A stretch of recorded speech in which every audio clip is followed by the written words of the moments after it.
What up, Internet? It's your boy, RYNORYDER. And your other boy, Kevin Kalb. What up? This is RYNORYDER'S vlog, episode 023. Like I said in the last one, I'm going to start to try to produce more content. Took a couple months off. Oh, the lenses. Hold on. Is that still working? Is it dark like that on purpose? Oh, somewhere in there. Those lenses are a little trippy. I'm also doing a little wide eye, there we go. There we go. I'm gonna keep all that in. Oh, it's beautiful, right? You like the little it's kind of cool. vignette. All right, so we're going on a hike. I'm gonna give Kevin the old evidence tour. So come along for the ride. I got snacks packed. We're gonna stop at the top, do a little chit chat. Maybe a little Q&A, if you will. All Q-U-A. Love it. And then we'll role reverse. Yeah, so you'll see some familiar spots. If you've ever seen the movie Evidence, if you haven't, it's the greatest found footage movie ever made. And it's on my YouTube channel, so you can watch it for free. For free, right there. Fantastic movie. I'm excited to see the spots here. Yeah, let's do it. Boom. Whoa. Location number one, if you've seen Evidence, this shot probably looks familiar. Whoa, whoa, whoa, whoa, whoa. Oh. So that's the river. Obviously, California's been a bit of a drought for the last 8 years, so no water. We'll continue on. All right, so if you recognize this rock here, and about this angle right about here, this is where Brett stops to get the rock out of his shoe, and Ashley shows her butt, like right there. Fun fact, everybody got here slightly before Brett did because Brett was had something else to do, so we carried his backpack and everything up here, and I thought it'd be really funny, kind of a method on-set antic to put like real rocks in his backpack. Oh. And so he figured it out right away because Brett's a pretty witty guy, but we thought that was funny. I think this was like day 2 of shooting. This is definitely first week. I think it was day 2. So here you go. Kev, what do you think about the trail so far? What do you think about the Evidence tour so far? The tour's pretty fantastic. I think you could put this for 20 bucks online. We could push Facebook ads, get a good amount of people to come. Do it as like a master class? Yeah, it's like a tour. A master class in guerrilla filmmaking. Yeah, there we go. There you go. Sign up now, $4.99. That's $499. It looks though like this was a good location because I mean it's pretty, but then it looks kind of like there's government facilities and things or weird like towers and satellites. Well, fun fact number 2, when we were actually filming this and stuff like that, that wasn't even the plot. Really? Yeah, I'll Holy tell you more. Okay. Let's go. All right, update number 2. This path leading up here, I'll walk exact path. If you remember, here, path and to the right. Okay. And so this was, Ryan was nagging at Abby, blah, blah, blah, blah, blah, blah, blah, blah. Abby gets frustrated. Finally right there, Kev, you turn around and you say, eat a dick. Shut the fuck up. Eat a dick. Shut the fuck up. No, fucking shut the fuck up. Fucking shut the fuck up. Yeah. So, if you've seen the movie, you'll know this is where we shot that part. Let's keep going. All right, ladies and gentlemen, here it is. Kevin, do you recognize this? Here's the path. Here we go. And I went down here. I was holding the camera. Oh, look at this, guys. It's great. Okay, if you go that way, that's where everybody else went. And I come over here and I'm like, wow, this is so awesome. And then Kev say, hey, what's that? Hey, what's that? What? Do. And then, whew. Kev, we gotta, shit. We have to CG in the monster. It's just a fucking bush, Ashley. It's just a fucking bush. And then pretend it moves. Whoa, my God. And then I go crazy and I go running down there. What the think it was down Brian. there. Yeah. Have you seen anything up there? No, what the hell are you doing? You're gonna get yourself killed. Ah. And then Abby walks up there. Pretty cool, huh? Kev! Hey. You're standing on my hand!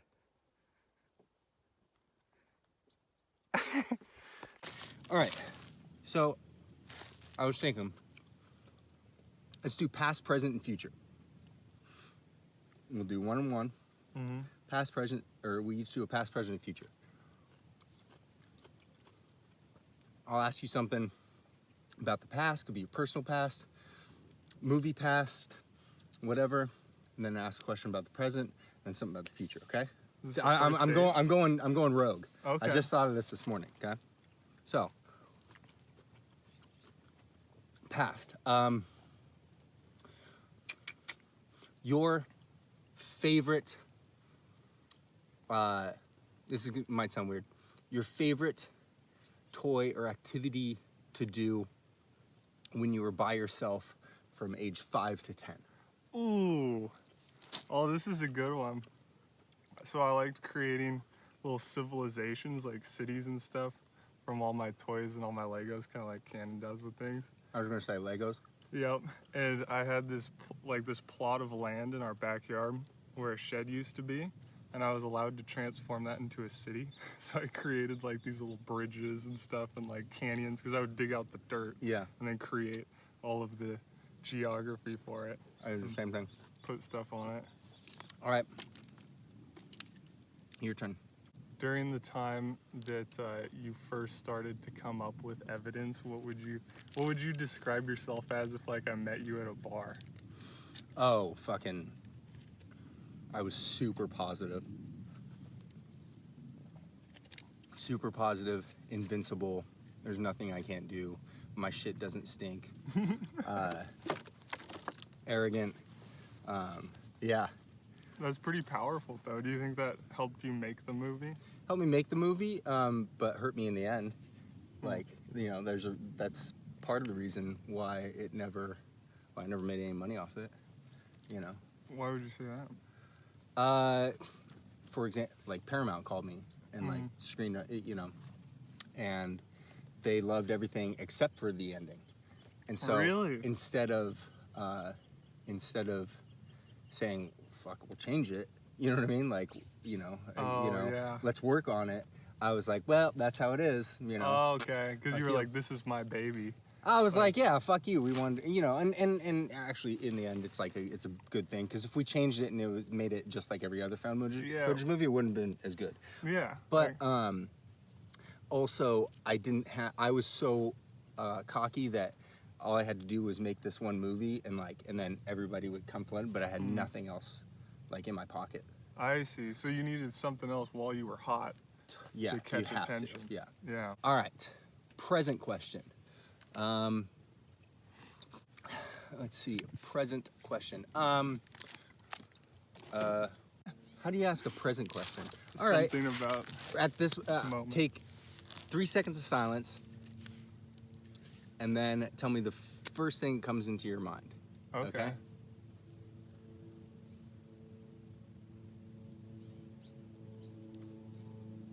There was a little fly that flew by me right here, and I was like, and then I looked out and I saw all the little flying creatures that happened to be fluttering around out here. I was like, damn, Flight. there's a lot of little flyers out here, you know? It'd be cool to reincarnate as a little flyer. There's a little flyer. Give you some perspective. Yeah, it would give There's me some actually a perspective. thing about that. What did I don't know if it was like an old like myth or folklore. I think it was like some Eastern thing. But there's something. It was about butterflies, and how butterflies are like seen as like spirits or whatever, and that's why like butterflies don't live that long.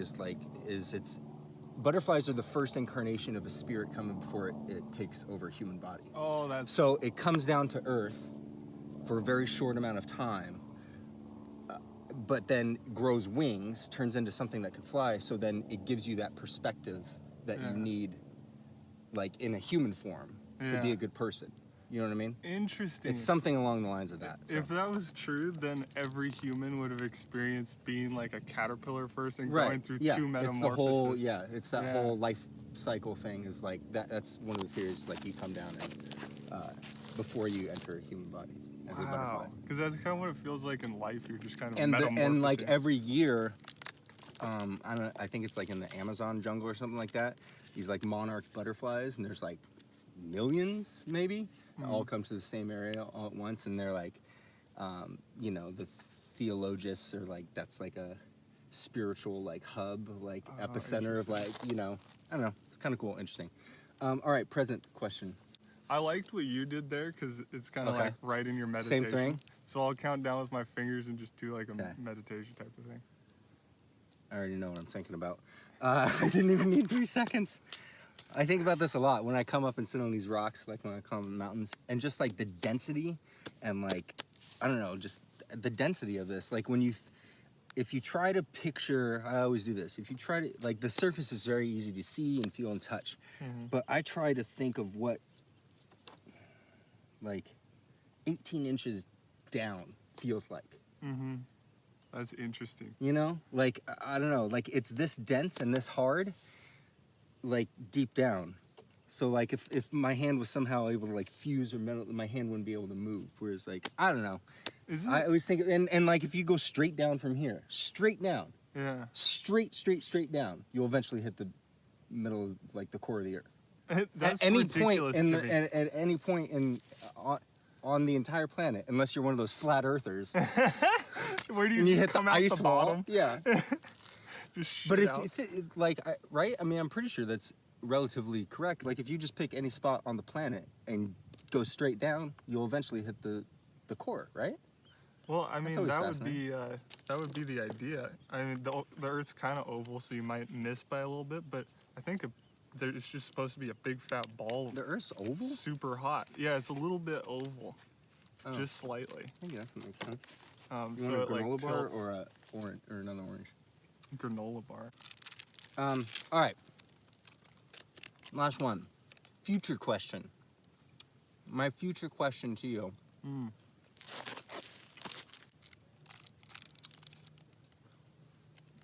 What do you think? 50 years from now, you and I have a similar idea of what we think the world will look like. However, you and I live in one of the largest cities in the world. It's very technology driven, has a lot of money, able to afford it and stuff like that. In 50 years, what do you think is going to happen to those small communities in the Midwest? Like when technology begins to really take over, obviously in the big cities, people are all going to adapt to it, just like they did with Uber and any of that shit, the scooter, you know what I mean? Like 20 years ago, it would be like, that's ridiculous. But now it's commonplace, but you can't take those scooters and put them in like, and I'm just speaking out of my ass, but like, you know, Mobile, Alabama or something. I just don't think it's the same mindset, or maybe it would catch on, maybe they are doing it, I don't know. But, or even like third world countries and stuff like that. When, in 50 years, when technology has given us so many, like, so much abundance, with its advancements and everything, an automation of so many things that take us, like literally we'll now have like years extra time to be able to do shit and figure stuff out. Yeah, that's the interesting one, is automation right there. Because if you automate farming and you make that way easier, you don't need all these communities that are really small, so there could be giant mega cities. But then it's like, what is everybody moving to the city for if the only jobs are to program the robots that do all the work, you know? And it seems like AI is moving so quick. Allegedly, you know, you see all the Elon Musk warning type of stuff with him and Joe Rogan and all that kind of stuff. And people are all like, oh gosh, we're gonna lose all the truck drivers and things like that. But Which we will. Yeah, we will lose all those people, but you can only pack like a lot of humans in so much of a space. There's like infrastructure difficulties. Like back where I live, the sewers are so full that they have to like have a pump because there's so many people down in more southern, southwest LA that they can't handle it. So there's like a lot of infrastructure, and what's going to happen to the economy, you know, if China keeps leading things, and then the U.S. is kind of like has more inflation and things get more expensive, then everybody might need to move to mega cities and things like that. But I hope that we use technology for like the good of humanity, you know. We will. All right, last one. Future question. Yeah, future question. I think it was a seed. I think I swallowed a seed. I was just saying, are you gonna throw up? No, there was a seed, I think. I like yours a lot because I love thinking about the future like that. You're just copying every one of my questions. I don't want to copy every one of your questions, but it shows that you threw up some good ones that I took bad on.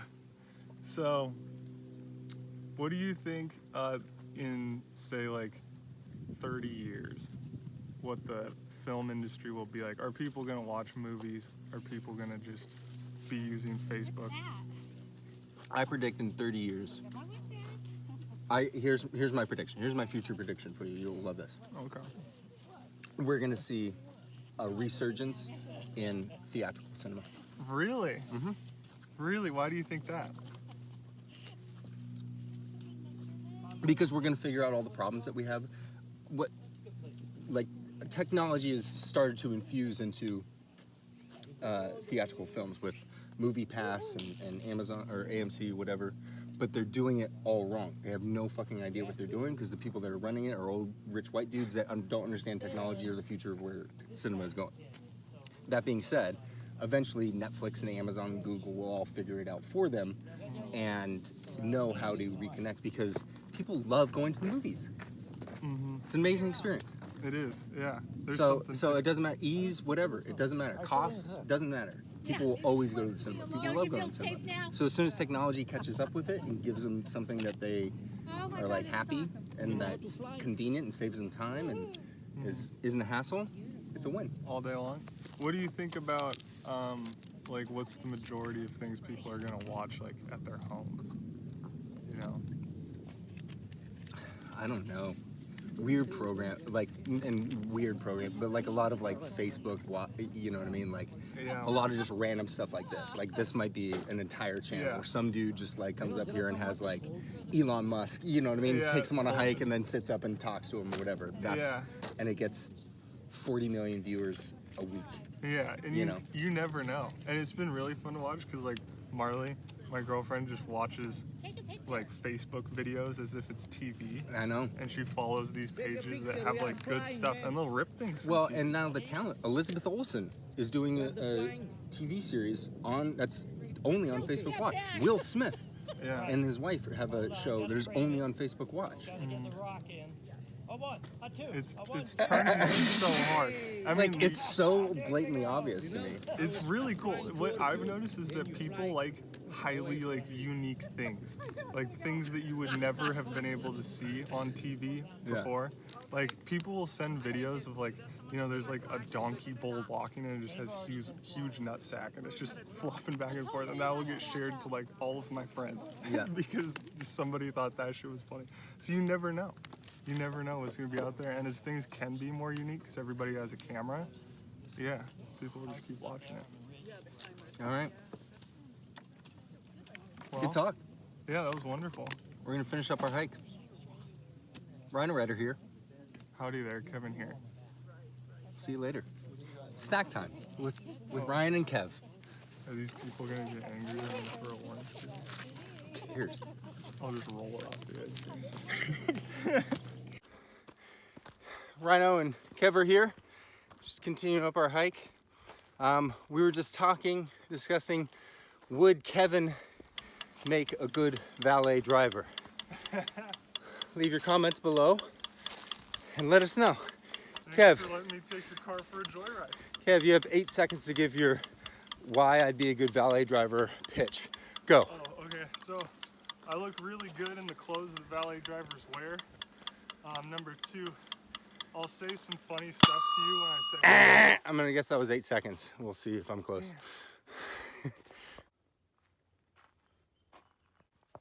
Kev, Yeah. where are you? Hey, do you remember going through a fence before? Because I don't. I think we're lost. Really? Yeah. Shh. Listen.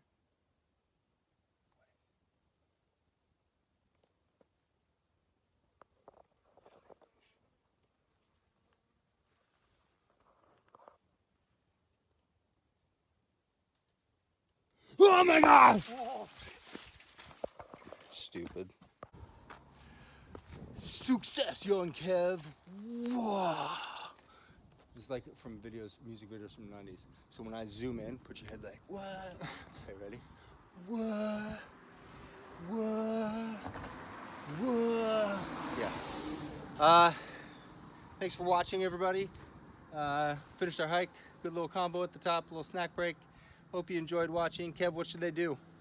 You know, probably subscribe. Right down here. The on-air button. And that's it. They don't have to watch anything. Just subscribe. That's it. Have a wonderful day. Yeah. Go out and get yours later.